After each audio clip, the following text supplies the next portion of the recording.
langsung bisa menemui atau bisa menjumpai, akhirnya kami kerjasama kolaborasi dengan kelasnya apa yang terjadi dengan anak itu setiap saat bisa dilaporkan atau misalnya ada terjadi sesuatu, kita bagaimana penanganannya, kita selalu kolaborasi seperti itu. Dan kita juga kerjasama dengan orang tua, kerjasama dengan orang tua ketika di rumah itu juga nanti seperti apa orang tua bisa melaporkan ke sekolah, karena ini sebagai pertimbangan dari sekolah. Untuk selama ini bagaimana Ibu menjalankan pengambilan keputusan di sekolah, terutama untuk kasus-kasus di mana ada dua kepentingan yang sama-sama benar atau sama-sama mengandung nilai kebajikan. Mengambil keputusan karena sekolah itu juga punya aturan, artinya punya pedoman. Nah, kami juga menggunakan pedoman itu tidak lepas kami dari kedinasan, kami juga ada istilahnya yang lebih tinggi. Jadi tidak semata-mata kami tersendiri atau sendiri, tapi kita perlu konsultasi dengan atasan. Dari sekolahnya. Ya, ini kalau pedoman sekolah itu sudah merupakan kesepakatan bersama ya Bu? Iya. Artinya kita membuat deklarasi, artinya membuat kesepakatan bersama melalui warga sekolah seperti apa kalau misalnya ada hal yang terjadi, dan itu juga tidak lepas dari tatanan aturan etika atau tata tertib yang diadakan di pemerintah seperti itu. Jadi tidak berjalan sendiri, yang benar-benar kita memutuskan itu jangan sampai salah langkah. Tanya langkah-langkah atau prosedur apa yang sudah Ibu lakukan dalam satu kasus, misalnya Ibu bisa mencontohkan kasusnya seperti apa, terus langkah-langkahnya seperti apa Ibu menyelesaikan kasus? Misalnya kalau yang sekarang marak kan namanya bullying, walaupun kecil itu kan berdampak besar bagi anak-anak. Itu kami juga penanganannya adalah penanganan yang khusus karena anak, jadi biar tidak efek ke karakter anak.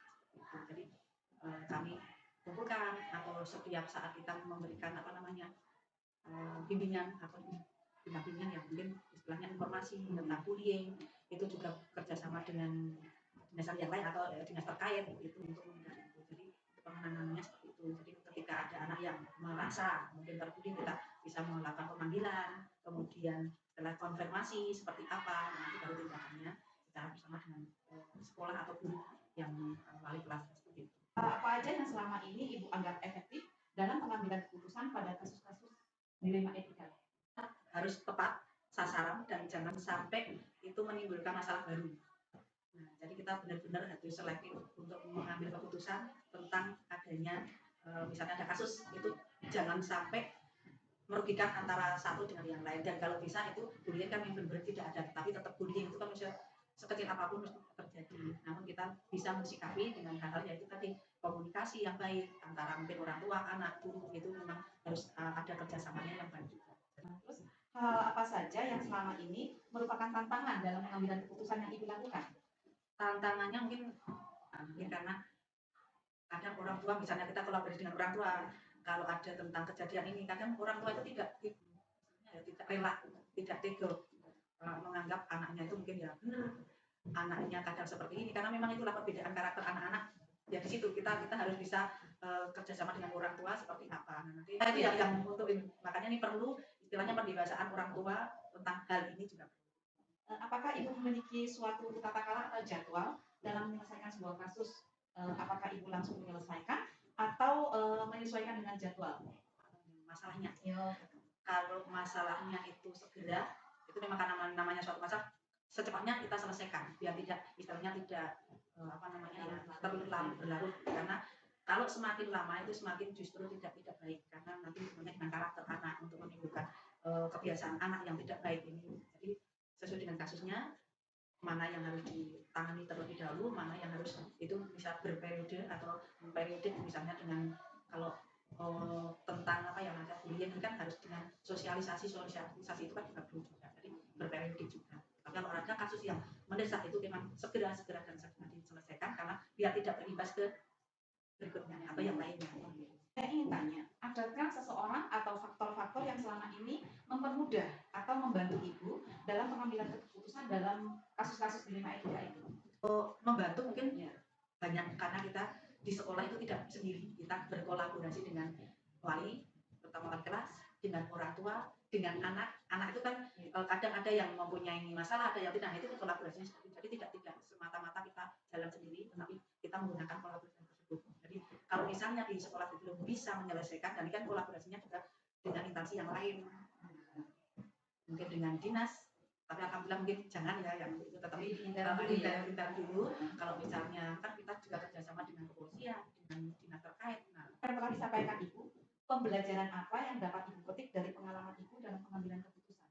sebenarnya sangat banyak, terutama untuk saya itu sebagai pendewasaan mengambil keputusan, kebijakan itu juga perlu. Jadi tidak istilah kalau orang Jawa bisa kusuk itu memang kita perlu istilahnya perlu bernalar yang positif untuk hal pendewasaan ini. Jadi tidak semena-mena atau tidak semata-mata yang penting masalah yang kita terselesaikan, tetapi kita juga harus mengambil keputusan yang terbaik untuk masa depannya atau di masa mendatang tidak terjadi. Dan itu bagi saya ya untuk pendewasaan semuanya, tidak hanya saya sendiri tapi semuanya kolaborasi dari sini. Selama ini bagaimana Ibu dapat mengidentifikasi kasus-kasus yang merupakan dilema etika atau bujukan moral? Sebenarnya banyak kasus-kasus itu, tapi ada salah satunya yaitu tentang keinginan orang tua, keinginan orang tua tentang output dari anak-anak itu lulus dari TK.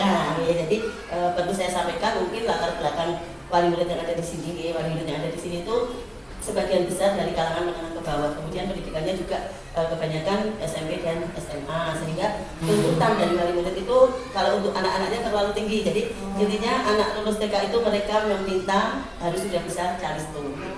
Bagaimana selama ini Ibu menjalankan pengambilan keputusan di sekolah, terutama untuk kasus-kasus di mana dua kepentingan yang sama benar atau sama-sama mengandung kebijakan? Tentu saja saya akan melibatkan teman-teman saya nih. Jadi untuk semua guru, jadi seperti kasus yang tadi saya sampaikan itu kami langsung mengadakan meeting.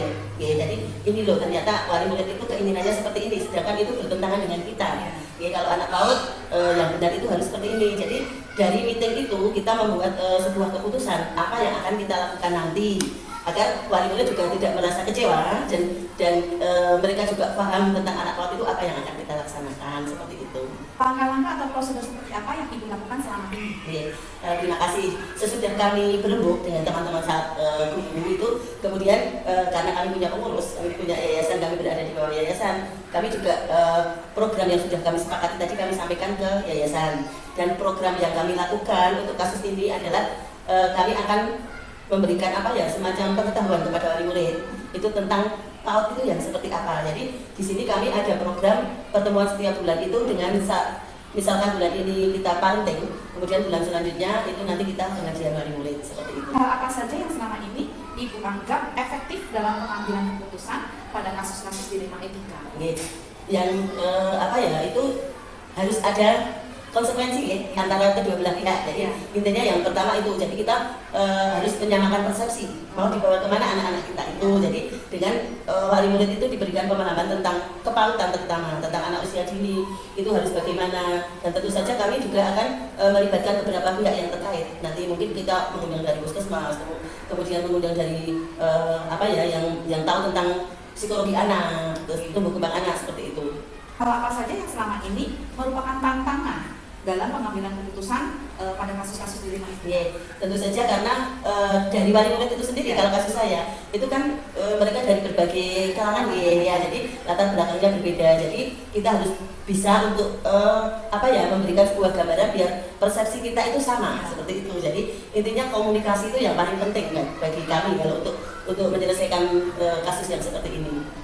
Apakah Ibu memiliki sebuah tata kala atau jadwal dalam menyelesaikan kasus dilema etika? Apakah Ibu langsung menanganinya di tempat atau memiliki jadwal untuk menyelesaikan permasalahan tersebut? Kalau bagi kami itu kalau ada kasus lebih cepat lebih baik, jadi tidak perlu dijadwalkan. Begitu ada kasus akan segera kita tindak lanjuti untuk penyelesaiannya. Selanjutnya, apakah ada seseorang atau faktor-faktor yang selama ini mempermudah atau membantu Ibu dalam pengambilan keputusan dalam kasus-kasus dilema etika?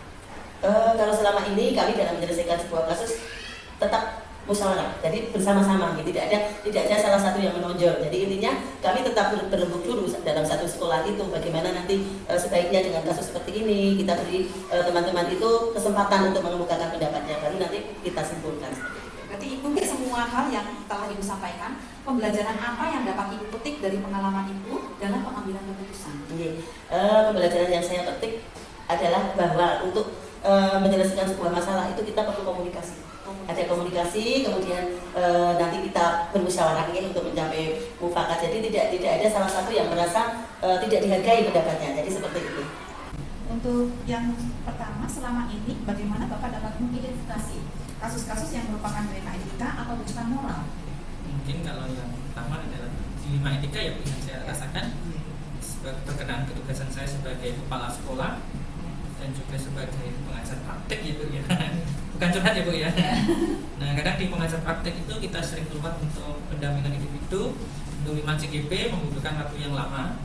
Kemudian sebagai kepala sekolah saya juga punya ketugasan di sekolah yang kadang-kadang tidak bisa saya tinggalkan.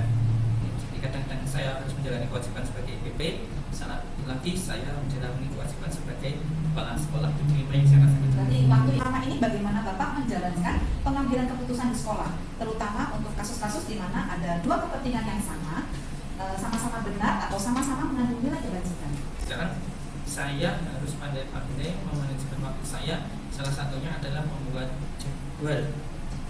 Kemudian saya harus mematuhi jadwal itu, tidak menunda-nunda apa yang harus saya kerjakan, baik itu ketugasan sebagai PP maupun ketugasan sebagai kepala sekolah. Dan tentu setelah jadwal saya harus melakukan skala prioritas, mana yang kegiatan yang benar-benar seperti pendampingan individu itu kan sudah terjadwal dengan baik, tidak mungkin untuk ditinggalkan kan Bu, tidak mungkin. Tapi yang ketugasan sekolah yang bisa saya kerjakan malam, kadang-kadang malam hari, baru nanti siangnya saya sampaikan kepada Bapak Ibu. Jadi tadi pengaturan jadwal, kemudian pembuatan skala prioritas. Langkah atau prosedur seperti apa yang bisa Bapak lakukan selama ini? Oke. Jadi yang pertama saya akan mengumpulkan informasi dulu yang berkaitan itu ketugasan baik sebagai PP maupun ketugasan sebagai kepala sekolah. Informasi sudah akurat, kemudian saya mencari beberapa referensi untuk ketugasan saya agar berjalan dengan lancar. Yang ketiga saya menentukan jadwal, dan jadwal itu saya komunikasikan baik yang pertama dengan calon guru penggerak maupun yang kedua dengan Bapak Ibu guru agar semuanya berjalan dengan baik. Apa saja yang selama ini Bapak anggap efektif dalam pengambilan keputusan pada kasus-kasus dilema etika? Komunikasi. Pertama saya harus mengomunikasikan yang dengan CGP, kemudian saya mengomunikasikan dengan rekan kerja guru di sekolah.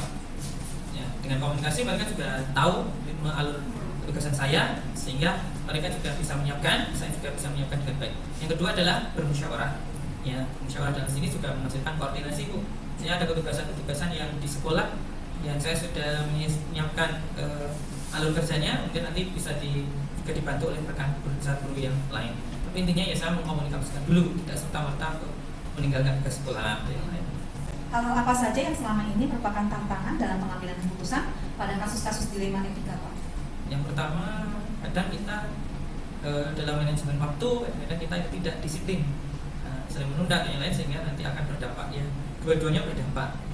Kemudian kita kadang-kadang informasi tidak tersampaikan dengan baik, maka akan terjadi miskomunikasi. Itu Bu. Apakah Bapak memiliki sebuah tata kelola atau jadwal dalam menyelesaikan sebuah kasus dilema etika? Apakah Bapak langsung menyelesaikan di tempat atau memiliki jadwal untuk menyelesaikannya? Bentuk atau prosedur seperti apa yang Bapak jalankan? Kalau jadwal, biasanya kami mengadakan briefing itu setiap hari Senin siang setelah pembelajaran anak-anak bersama Bapak Ibu guru. Biasanya kami sampaikan agenda kami 1 pekan yang akan datang, ya, baik itu sebagai PP maupun sebagai KS maupun sebagai ya atau pengurus yang lain, sehingga nanti di situ akan muncul koordinasi musyawarah untuk Bapak Ibu guru itu mereka membutuhkan hari apa, menyiapkan hari apa, dan nanti saya sudah siap di sekolah, jadi tidak tercecer itu. Adakah seseorang atau faktor-faktor yang selama ini mempermudah atau membantu Bapak dalam pengambilan keputusan dalam kasus-kasus dilema etika? Yang pertama dari Bapak Ibu calon guru penggerak, ya karena kita melakukan koordinasi seperti jadwal-jadwal PI, penyesuaian itu, CGP bisanya kapan, saya bisanya kapan, sehingga ketemu kesepakatan. Kemudian yang kedua adalah rekan kerja di sekolah Bapak Ibu guru itu juga sangat membantu, ya, karena sudah memberikan umpan balik dari apa yang saya sampaikan sehingga ketemu kesepakatan. Jadi CGP yang Bapak bina dengan dari semua hal yang telah disampaikan tadi, pembelajaran apa yang dapat Bapak petik dari pengalaman Bapak dalam pengambilan keputusan dilema etika? Yang pertama adalah komunikasi. Jadi apa yang akan kita lakukan misalnya dengan JDP maupun dengan guru, kita komunikasikan dengan baik dan kita meminta umpan balik dari mereka agar kita juga bisa menyusun waktu dengan baik dari dua-duanya bisa berjalan dengan lancar gitu.